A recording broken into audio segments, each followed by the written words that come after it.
Bueno,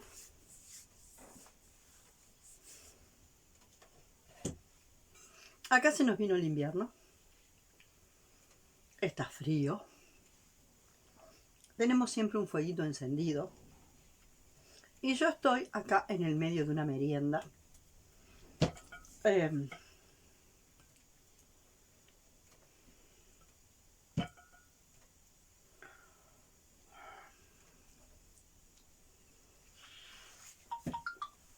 y en el medio de esta merienda, eh, agradecer mucho a los mensajes que me han enviado, tanto por Messenger, algunos por WhatsApp y otros directamente los comentarios que en algún caso han han expresado, ¿no? En la misma en la misma edición de YouTube.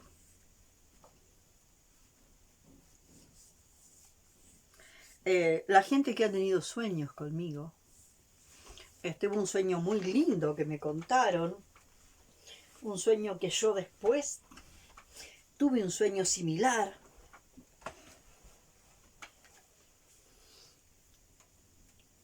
Y la gran pregunta es la siguiente. La gran pregunta es la siguiente. Si de pronto, por algún motivo, de pronto, nos empezamos a darnos cuenta de que somos como niños chiquitititos que seguimos jugando. Y jugamos a las muñecas con los hijos, con los nietos, ¿no? Como mamás y papás con los hijos y las hijas, como abuelos y abuelas con los nietos y las nietas. Si seguimos jugando a la guerra, ¿no? Ahora ya no con soldaditos de plástico, sino con soldaditos de carne y hueso. O seguimos jugando al Monopoly, ¿no? En función de crear el mercado y saber manejarnos en el mercado, ¿no? Porque todos esos juegos son juegos que desde niños nos van programando para después seguir jugando, ya no en ese mundo ficticio, ¿no? Que es el mismo juego del Monopoly o del jueguito con los soldaditos, sino cómo aprender el juego para después traerlo al mundo humano y seguirlo jugando. Ahora ya sin esos elementos, sino con personas y en el mundo, entre comillas, real. Entonces la cuestión es la siguiente. En la medida en que nosotros nos descubrimos que estamos jugando y que seguimos siendo como niños jugando, solo que cambiamos de escenario, ¿qué posibilidad existe de que de que de alguna forma despertemos de una buena vez por todas y dejemos de jugar estos juegos para los que parece que se nos programa desde siempre? Yo recuerdo en el tiempo en que estaba muy de moda, a los 4 o 5 años, hacer el regalito del tren a los niños. Todos los niños entre los 3, 4, 5 y 6 años se les regalaba el tren eléctrico. Y el niño jugaba con el trencito eléctrico. Las vías del tren representando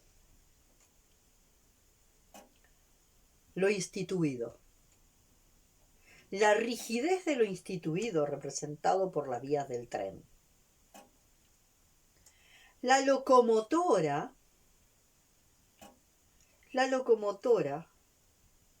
representando el poder instituyente, ¿no? Y en los vagones, los instituidos. O sea, el poder instituyente te va a guiar por las vías, por las vías rígidas de lo instituido, ¿no? Y en el poder instituyente van a estar siempre los que tienen mayor nivel, eh, los que manejan mayor poder relativo, que no quiere decir que tengan poder, porque el verdadero poder y el poder personal es el poder que nace desde adentro de mí y es fuerza creativa. Los que de alguna forma tienen ese poder instituyente, en realidad están robando poder a través de dominar. Quiere decir que los que están ahí en la locomotora no tienen poder personal como poder creativo que nace desde adentro, sino que roban poder a través de dominar a los instituidos y dominan a los instituidos con el poder que a los instituidos se les roba. Si nosotros vemos ese esquema, vemos que eso pasa en el afuera, en el mundo en el mundo social, en el mundo del afuera. Pero eso que pasa en el macrosistema también pasa dentro de nosotros. Nosotros tenemos un gran poder instituyente que está en la locomotora. La mente estratégica es nuestra gran locomotora que dice por dónde ir. Y todo el resto del cuerpo acompaña lo que dice esta locomotora.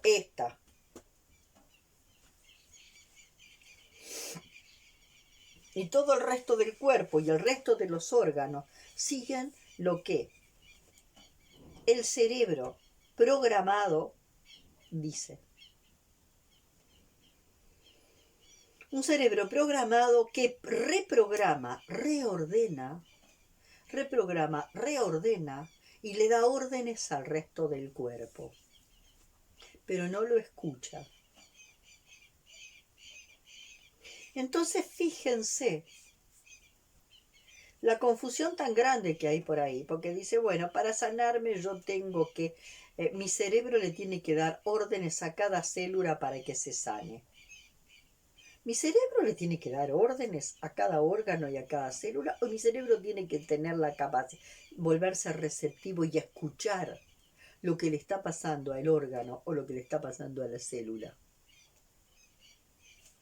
Porque hace poco, una persona que decía que escuchaba el cuerpo, en realidad no escuchaba un cuerpo un carajo. Su cerebro, como siendo la locomotora, le daba órdenes a los órganos de su cuerpo. Y cuanto más su cerebro le quería dar órdenes a los órganos de su cuerpo, en vez de abrirla más que nada, más que eso, escuchar qué tiene que decir al órgano. Escuchar lo que tiene que decir al órgano. Y el cerebro actuar como intermediario. Como intermediario entre lo que el órgano tiene que decir, ¿no? Lo que el órgano tiene que decir, ¿no?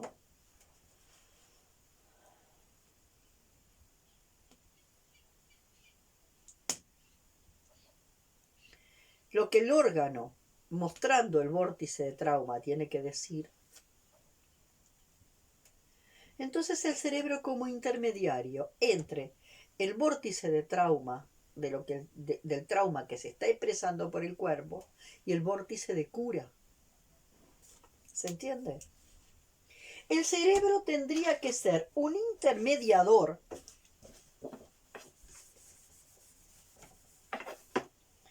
el cerebro tendría que actuar como intermediario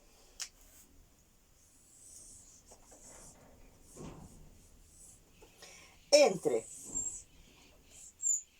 el vórtice de trauma que se expresa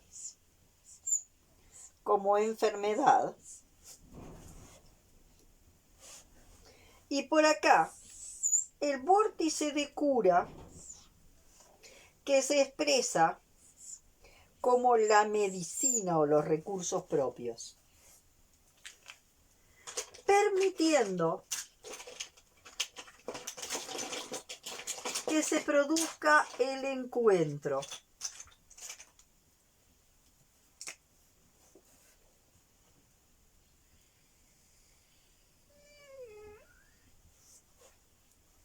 Y siendo entonces el cerebro el capaz de lograr que el vórtice de trauma exprese a través de la enfermedad y diga y ponga sobre la mesa el trauma. Y el vórtice de cura que recuerde, traiga, active los recursos que son las medicinas, y que en este espacio acá se produzca el encuentro entre la enfermedad y la medicina.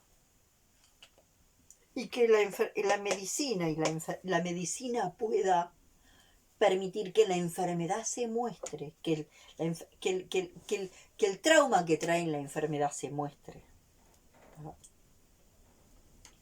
En este punto.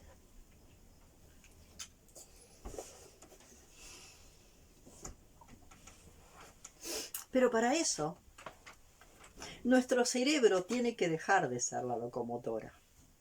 Y si queremos que el cambio el cambio del modelo deje de funcionar en lo social, primero tiene, en lo social, en lo interpersonal, primero tiene que dejar de funcionar de ese modo en lo intrapsíquico. ¿Se entiende? No puedo seguir pensando que mi cabeza tiene que tener el control, mi cerebro y mi lóbulo frontal y mi mente estratégica, ¿no? Quiera guiar a todos los órganos por donde ella quiere, porque ya lo vemos, ya lo vemos. Mi mente estratégica le quiere decir a cada una de las células que se sanen, que se sanen, que se sanen, y a lo mejor por un ratito se sanan. Pero después se sanan entre comillas, pero después ese trauma que no fue abierto y explorado a fondo, eso de pronto, cuando retorna con mucho más virulencia.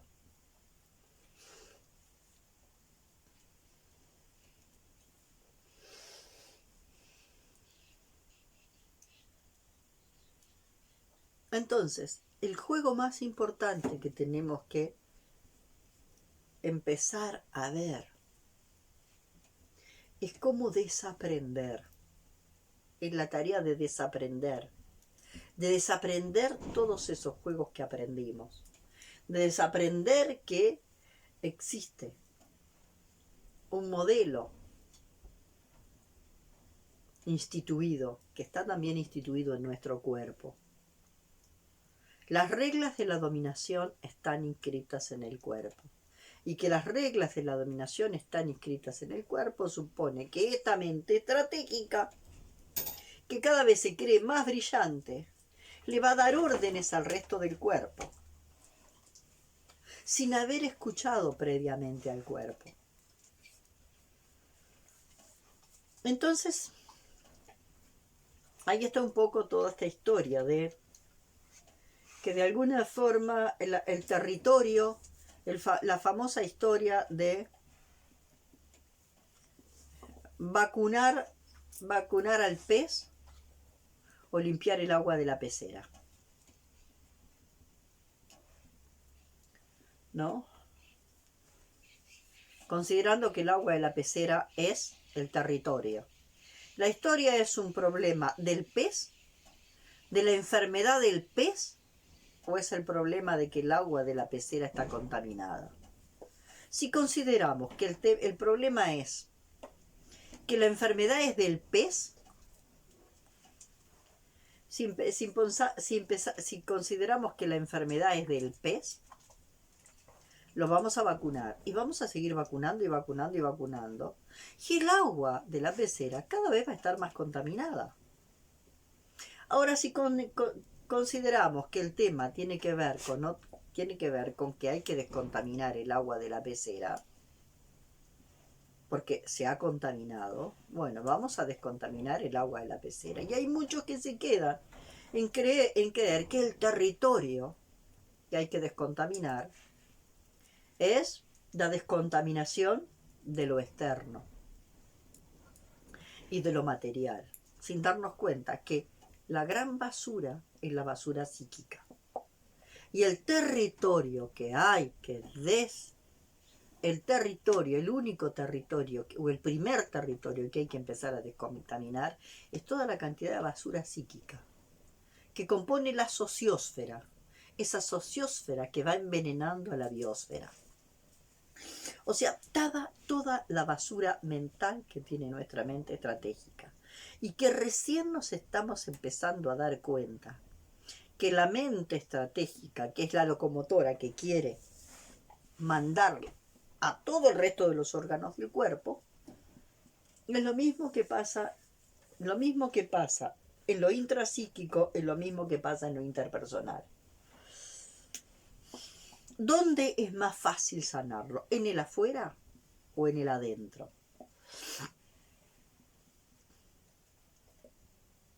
Entonces digo, bueno, venimos de la historia de estirpar. Viene el cirujano, el órgano enfermo, lo corta y lo tira.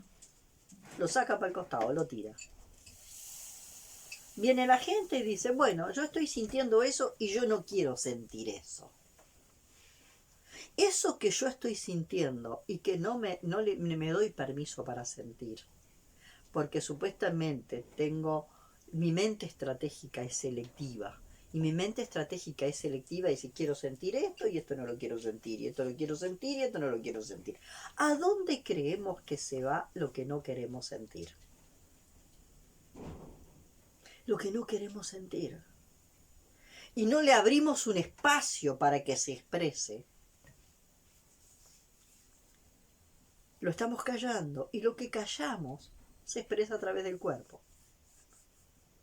Entonces volvemos de vuelta a la misma historia. Lo que está en lo intrapsíquico es el mismo esquema de lo que está en lo interpersonal, y lo que está en nuestra relación con todo el contexto más amplio, más allá del contexto humano. Entonces, para dejar de jugar este juego, yo diría este juego de acumulación de distorsión permanente, para dejar de jugar este juego, es importante poder dar cuenta de esto que estamos sintiendo. Y tomar conciencia, por ejemplo, de esto que estamos sintiendo.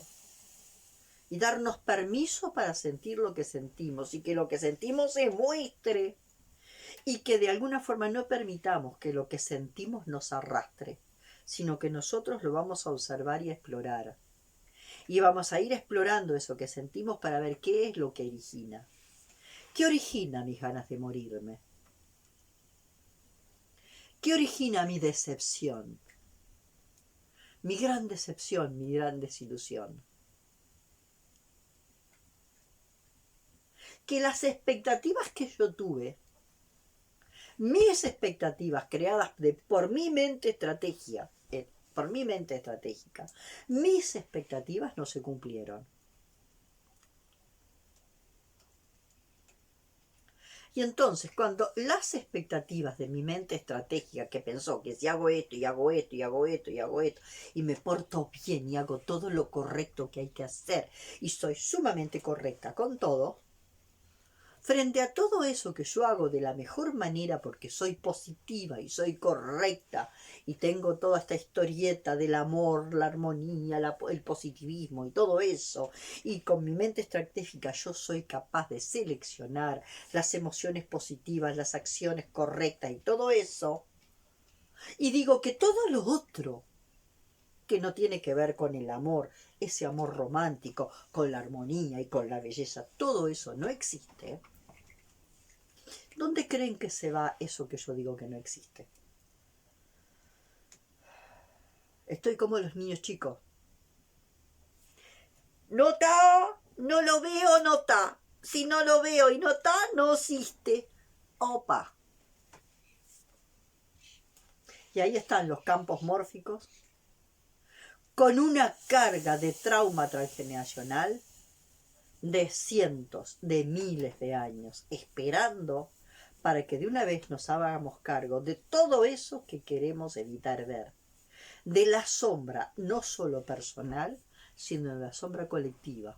De todo nuestro consciente colectivo absolutamente infestado de trauma que hemos evitado ver.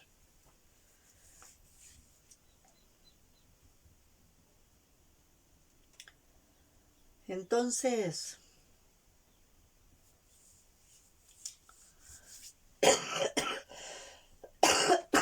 ahí hay como clichés que se ponen de moda. Y entonces como cliché que se ponen de moda, aparece que en un meme aparece que dice que de alguna forma el ser adulto implica dejar de pedirle, reclamar cosas a los papás, y entonces nuestra mente estratégica rápidamente se ordena y se dice, a mis padres no les tengo que pedir nada. Pero, ¿eso es tan fácil? Porque eso es clean caja.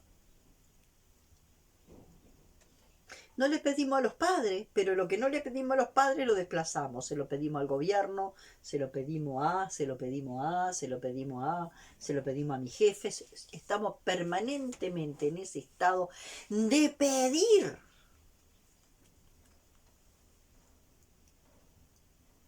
Se lo pedimos a Dios. Y somos los pedigüeños del mundo.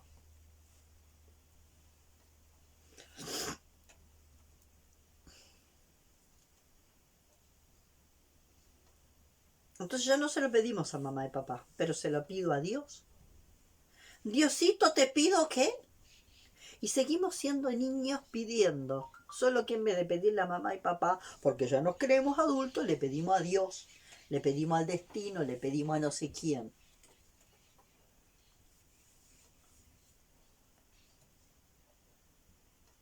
Y mientras pedimos, no estamos haciéndonos merecedores de...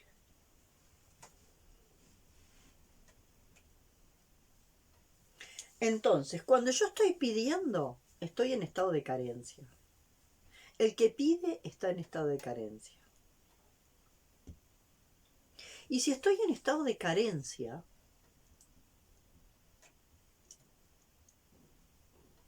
quiere decir que yo no me he autohabilitado para recibir lo que de alguna forma merezco, necesito y deseo. Entonces, ¿qué pasa? ¿Qué pasa con el deseo? Y con dejar de estar pidiendo, mendigando, pidiendo, reclamando, sino ser capaz de generar la disponibilidad.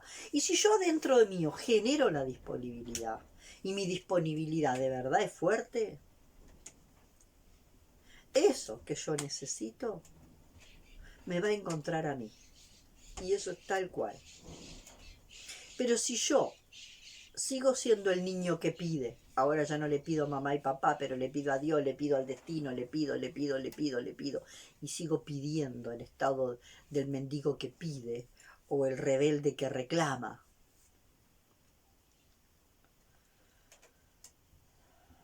Entonces, ¿cómo está ser capaz de gestionar de dentro de mí la disponibilidad?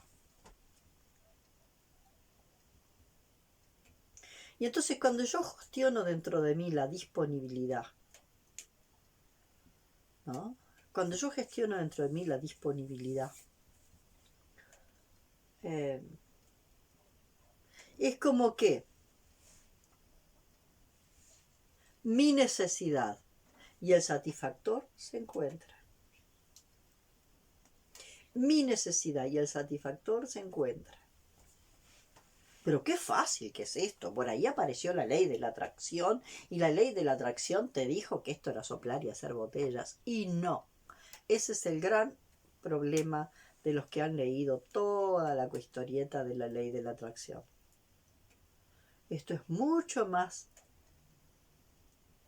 intrincado. No es. Mi mente estratégica decide que yo merezco tal cosa y mi mente estratégica decide que yo merezco tal cosa y tal cosa aparece. Es posible que aparezca. Pero como salió de mi mente estratégica, eso que apareció, así como apareció, se puede ir. Porque la disponibilidad no es una cosa de que mi mente estratégica se repita. Ah, sí, bueno, porque ahora yo estoy disponible para la pareja. Y la mente estratégica hace como eso. Yo estoy disponible para la pareja, yo estoy disponible para la pareja, yo estoy disponible para el trabajo, yo estoy abierta y disponible para...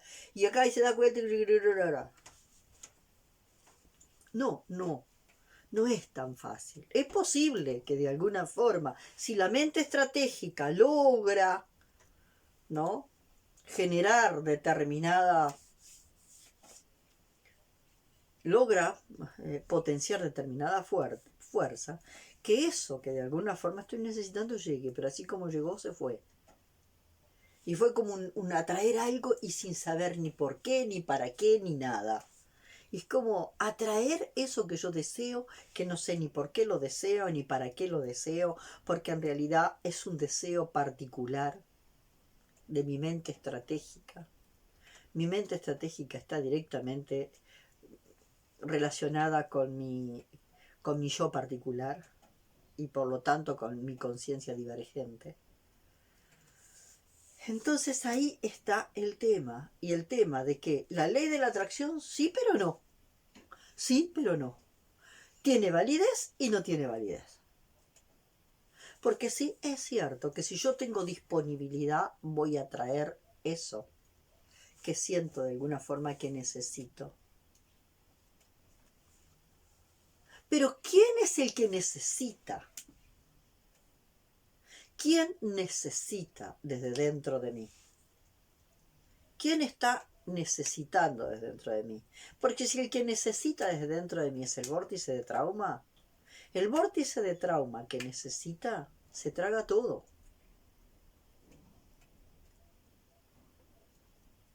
¿Se entiende? El vórtice de trauma te hace creer que necesitas más y más y más y más y más dinero. Y se vuelve, como dice Osho, el cuenco de mendigar, que se traga todo lo que llega. ¿Cuáles son las necesidades genuinas, las necesidades legítimas? Y ahí hay una historia. ¿Cuáles son las necesidades legítimas? Las necesidades legítimas nacen desde mi yo más profundo. No desde esa mente estratégica que de alguna forma gestiona como puede para tratar de paliar las carencias que mi yo, que los agujeros de mi yo quieren rellenar. No sé si se entiende. Entonces, por eso el proceso de sanar es mucho más lento de lo que por ahí mucha gente va creyendo o diciéndose. Ah, sí, porque yo ya entendí que a mis padres no les tengo que pedir ni reclamar nada, que yo ya estoy adulta y tengo que gestionar. Así que le voy a pedir a Dios. ¿Qué hice? ¿Desplacé?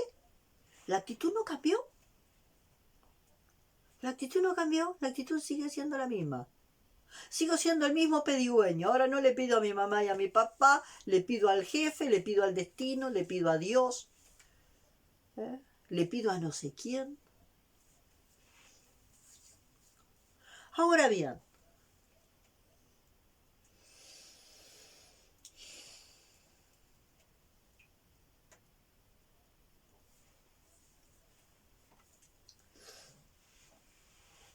Si yo lo voy logrando dentro de mí, por resonancia mórfica empieza a pasar. Pero para que funcione por resonancia mórfica, el proceso tiene que ser realmente genuino. No es un proceso de mi mente estratégica, tiene que ser un proceso de la conciencia. Y para que sea un proceso de la conciencia, es muy lento. Porque es la conciencia que de alguna forma anida en cada uno de los rincones de mi cuerpo, en cada célula, en cada lugar. Y entonces, si es un proceso de la conciencia, ¿no? Es bien diferente. Y es mucho más lento. Y los logros van siendo pequeñitos y lentos.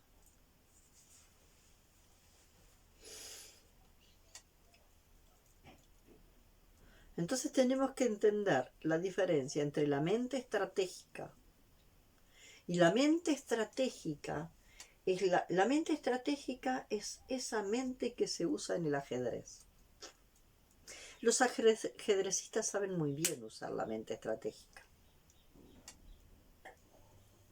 Pero mientras están tratando de ganar el partido de ajedrez, seguro que no tienen ni la más mínima conciencia, porque están acá. No tienen la más mínima conciencia de esta conciencia que en primer lugar es conciencia biológica, de cómo es, de todo lo que me está pasando sincrónicamente en cada rincón de mi cuerpo. Porque el que se sienta a jugar el ajedrez tiene la cabeza y los brazos. Y ahí juega. Y desde la mente estratégica, jugando al ajedrez o al Monopoly, o jugando a la guerra de soldaditos, es la mente estratégica jugando, queriendo ganar. ¿Se entiende? Es diferente si yo puedo retirarme y mirar el juego de ajedrez. Y sentir que ahí en el juego de ajedrez puedo ver muchísimo más. Un juego de ajedrez donde está, por ejemplo, en esa historia, están jugando mis polaridades internas y el otro está siendo la otra polaridad que yo tengo el otro está poniendo en positivo la polaridad que yo tengo en negativo. Como metáfora, si tomo distancia del juego de ajedrez, puede servir. Si no, lo único que está haciendo el jugador de ajedrez es manejando la mente estratégica.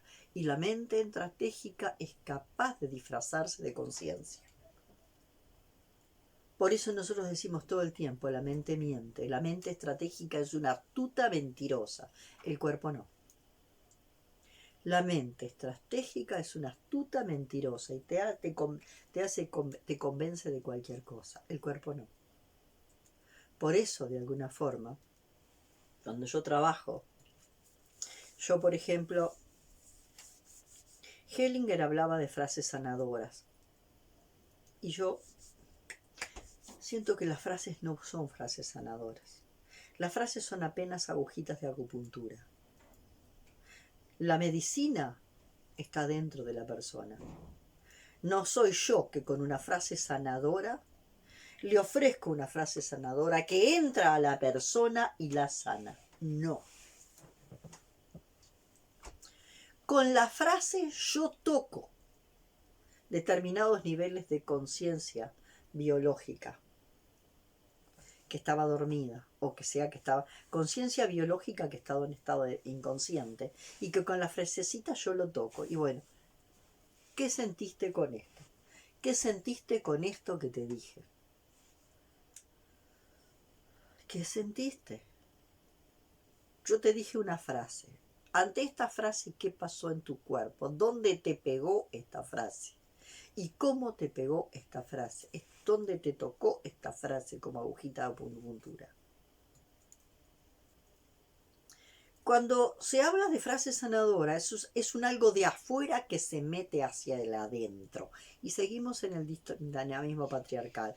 Lo de afuera que entra hacia el adentro y no. La frase es una frase provocadora, no frase sanadora. La frase siempre es una frase provocadora, de la estrategia de la provocación.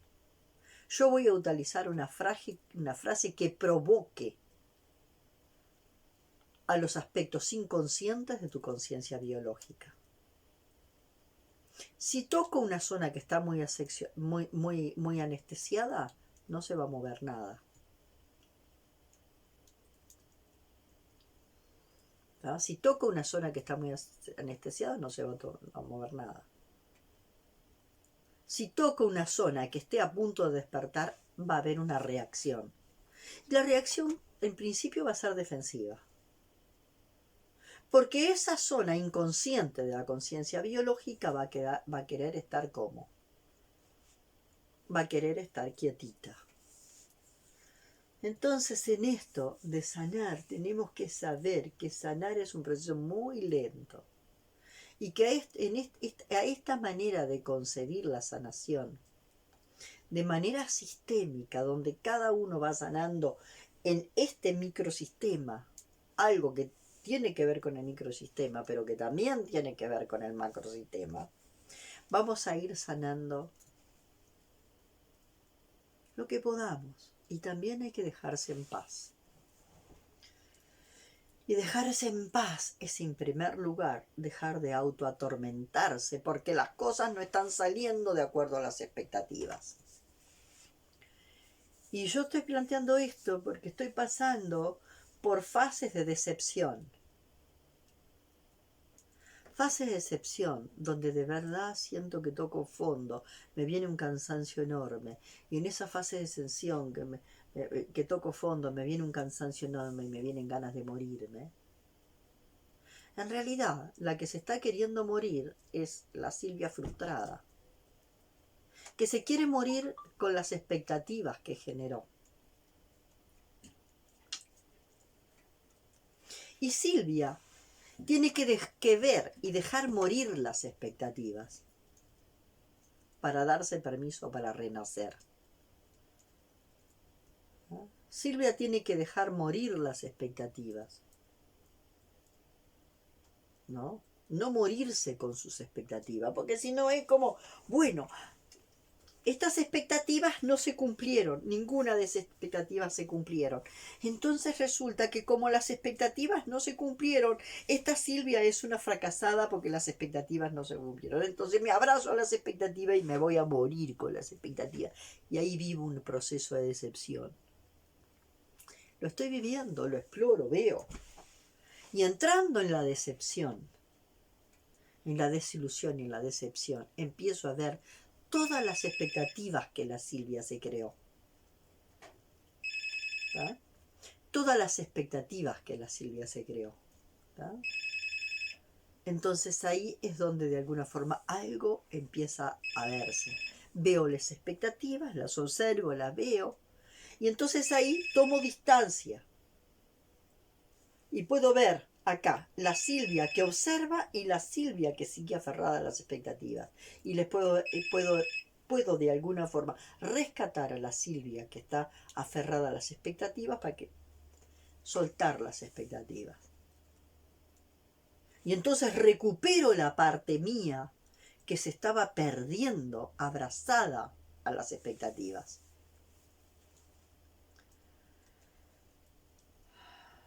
¿No?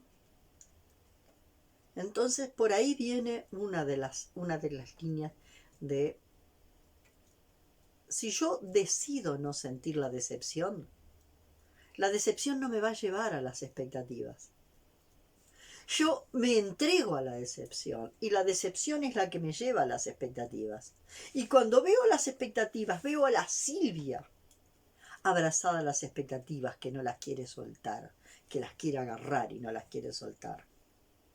Y es esa la Silvia que yo intento ver si suelta las expectativas y rescato esa Silvia, que es un pedazo de mí es una porción de mí.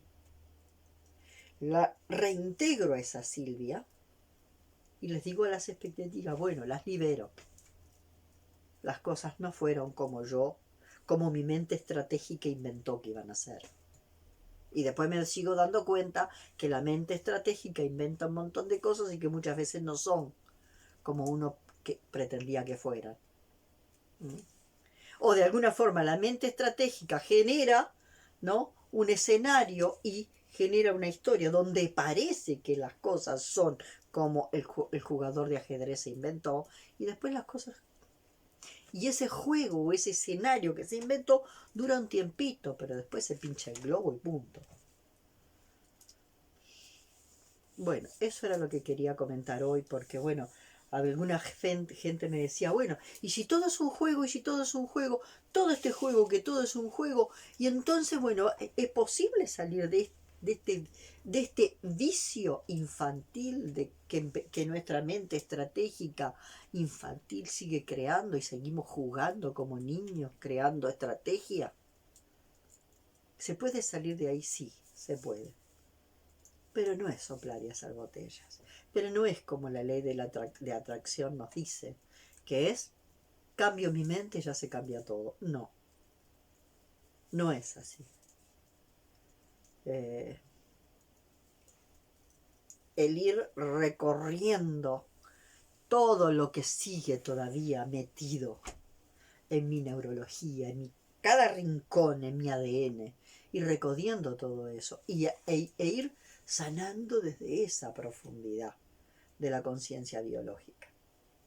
Desde ahí sí podemos.